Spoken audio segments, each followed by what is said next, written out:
तर रविवारी मी गेलो होतो मुंबईच्या सेंट्रल लाईनवरचे वडापाव ट्राय करायला. पहिल्यांदा CST पकडली आणि गेलो आराम वडापाव खायला. पण तिथे गेल्यावर समजलं की रविवारी तर ते आराम करत असतात. मग तिथून गाडी थेट वळवली दादर स्टेशनला. तिथे 114 वर्ष जुनं मामा काने स्वच्छ उपहारगृह आहे. तिथे जाऊन वडा मागवला. आपणच आपला वडा आपल्याला पाहिजे तसा तयार करून खायचा सीन होता. पहिल्यांदा हा वडा टेस्ट केल्यावर वाटलं नॉर्मल वडापाव आहे. पण चटणीसोबत टेस्ट केल्यावर समजलं की चव थोडी वेगळी आहे. या वडापावची हाईप जेवढी आहे तेवढी त्याची वर्थ आहे. वड्याची साईज लहान असल्यामुळे 35 रुपये द्यायला जरा जास्त वाटतात, पण ठीक आहे कारण चव भारी आहे. इथली मिसळ पण टेस्ट करू शकता. त्यानंतर मी आलो थेट घाटकोपर स्टेशनला भाऊ वडा खायला. मेट्रो स्टेशनच्या पुलाच्या पायऱ्यामुळे हे शॉप लवकर सापडत नाही.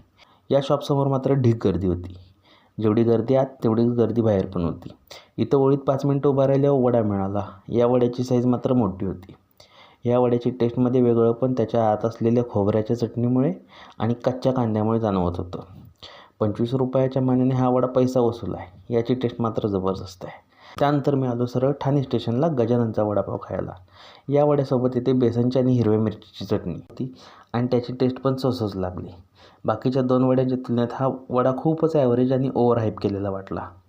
3-4 तासात 3 वडापाव आणल्याने पोट गच्च भरलेलं आणि मेगा ब्लॉग पण रिलीज होणार होता, म्हणून घरी परत निघालो.